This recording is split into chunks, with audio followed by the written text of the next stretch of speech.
Hi guys, it's Matt here again, British guy in Wisconsin. I picked up some more tools today. I'm still going through some of the stuff from one of my previous hauls, so I may do some more on that later.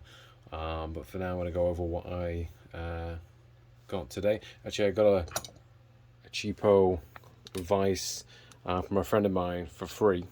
I can't remember what it is now, but it's one of those kind of Harbor Freight type jobbies. But my other one broke, so I got a free vise, which is always nice.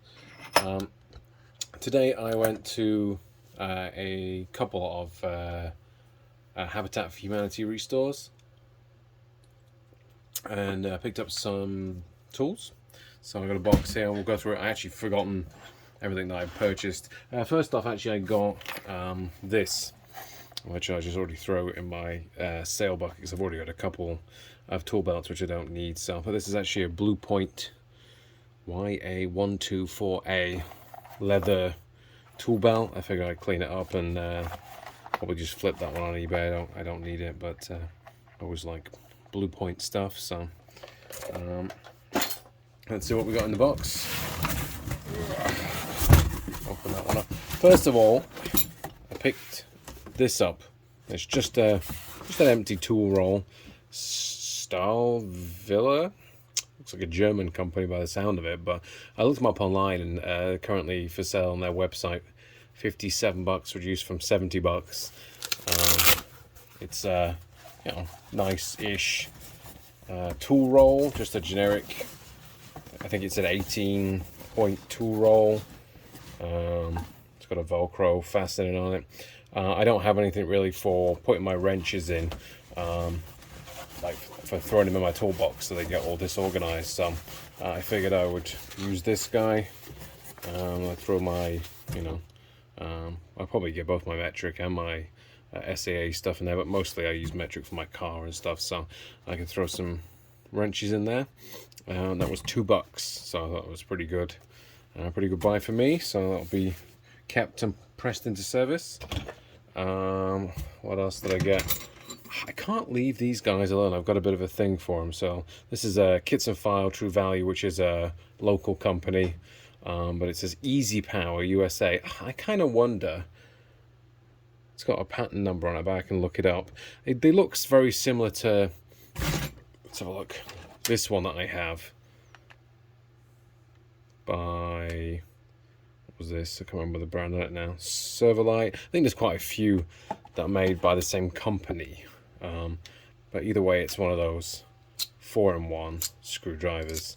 I just find them really useful. Just throw them into different bags and stuff. You got, 4 screwdrivers at the, flip of a shank or whatever. So that was quite cool, quite useful. So I always kind of pick them up. I think that was 75 cents. They're screwdrivers. I have some sort of Diston. Not hugely familiar with that brand, but it's a USA. It's a number 10 coping saw. I've got a big box of coping saw blades that I'll just throw, clean it up a little bit, probably just with the Scotch Brite. Put a blade on it and throw that one on eBay. I've got 2 or 3 coping saws. I don't really need another one, so that's probably going to go in my to this bucket.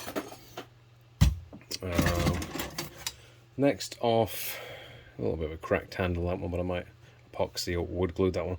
But this is a nice big carbon steel screwdriver. This was on a cart actually, and I grabbed it on the way out. I didn't actually see it initially. So it says USA. That's all it says. I think it just says made in USA. Nice big long flathead screwdriver. 75 cents again. Another screwdriver. This one is one of those nice full tang, metal shank all the way through ones, and this one's actually marked, I think it says Miller's Falls Co. Made in USA, 676 4-inch. Nice flathead, reasonable condition, a little bit of dent in the handle, but yeah, it's nice. I'll clean that up. I tend to keep any of the ones with brand names on. I tend to keep those. But we'll see. I'll eventually have to probably clear out some, because I'll eventually have a whole bunch, too many. But I saw this initially, it said made in USA, and I told myself I'm not buying any more slip joint pliers unless they've got a brand on them, because I just run across so many, I'll end up with way too many. But actually, I flipped it over, and I was like, oh, okay, give it a rub. There actually is a brand on it, and it is Dymalloy, and I already have a adjustable wrench by them, and I quite like the brand and the company and the quality, and they feel quite nice. I like the knurling on the handles as well, so I thought I'd pick those up. They're a slightly larger size than some of the ones I've got, so I'll probably clean them up and put them in my drawer full of slip joint pliers. Next up, I have, I think these are older, but this is a pair of channel locks. These were $3. Marked, let's see, USA. These are the 430s.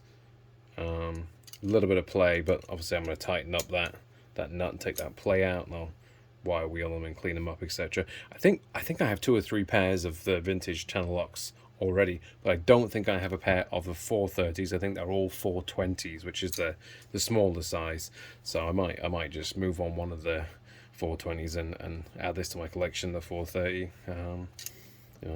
Probably putting together a few little kind of basic toolkits and giving them away to friends, and I might sell some and things like that. But I like to kind of restore some tools and bring them back to life, take them out of a junk drawer or whatever. I looked this up. It was some sort of, I can't remember exactly now, but it's some sort of specialist tool, I think. I can't remember exactly what it said it was. It's KD2333, made in USA. I've got some KD snap ring pliers and stuff. I know they're a reasonable American company.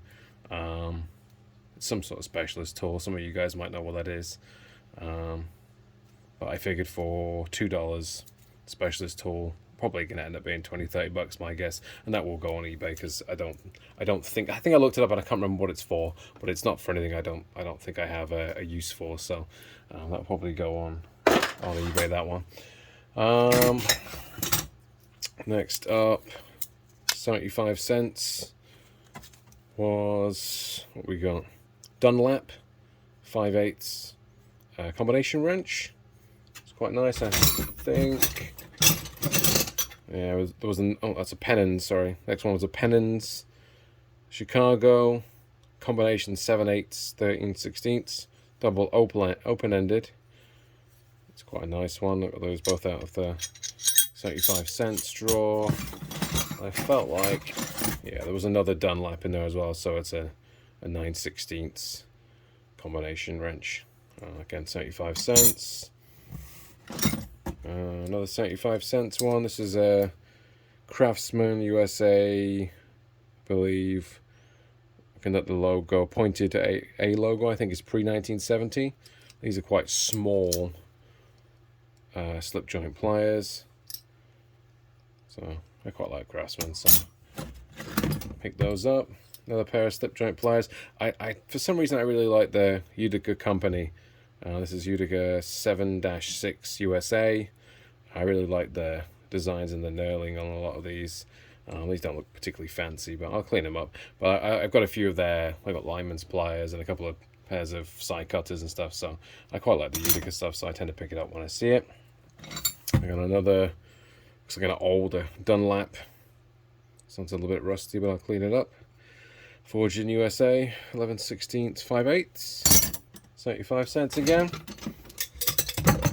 I managed to get these for $2 rather than $3 on the other one, because they didn't have a sticker. So I don't know anything about this company. It says Boca USA 5507-10. Guessing 10's the inch, the length. So, but I'll clean them up. I'll do a bit of research on them. But they look very similar to the vintage channel locks. So same sort of idea. What else have we got?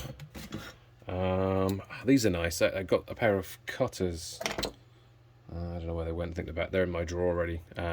They're basically the same line as this. This is Craftsman Vanadium, which means I believe is the pre-World War II, so late 30s to 42. I think in 42 they stopped using vanadium when they entered the war. So, yep, I think that's pretty cool. Like the same handle markings as my side cutters I found last week, same era. So they've got cleaned up. A little stubby screwdriver, says Bobwell, Bobwell, USA. I don't have very many stubbies. I'll just clean that up. I like the nice USA made stubbies, so 75 cents again, I think. I picked this up because it's a complete mess.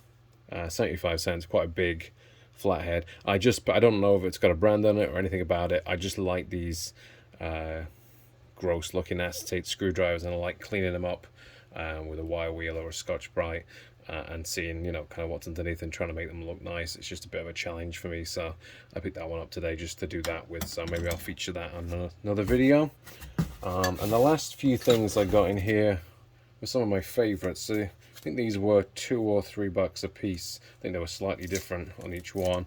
But this one is and I quite like my adjustable wrenches. I like to refurbish them and take them apart and clean them and wire wheel them, etc.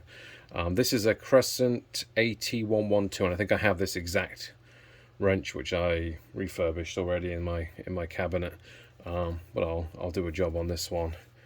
Actually feels pretty nice in terms of functionality and stuff still. So, but I'll still overhaul it either way. And then this company I've already mentioned once in this video. I actually have one of their adjustable wrenches already, but it's Diamond Tool and Horseshoe Company, Duluth, Minnesota. This is a Dimaloy 10-inch adjustable wrench, and this is the exact same one I already have. I got it from a rummage sale, I think for $3 a few weeks ago. This is the exact same wrench, same era by the look of it, that I have in my toolbox, my main kind of car toolbox. So the same one of that, so I'll clean that up. And then I also got the same wrench essentially, but bigger. So it's the 12-inch version, 300 millimeters. So probably not that old, because it's mentioning millimeters. It's probably, you know, 70s, 80s, or I don't know. It's forged in USA, but it's got millimeters on it, so it can't be all that old. This one's a bit stiff and gummed up, so it'll get the full disassembly treatment if I can. See whether that's actually got a, I think it's got a screw. Some of them are pinned in, which makes it more difficult, but yeah, I'll take that one apart and clean it up. But yeah, I think that was a pretty decent haul. I think I paid maybe $12, $13 for everything. So but yeah, guys, let me know what you think.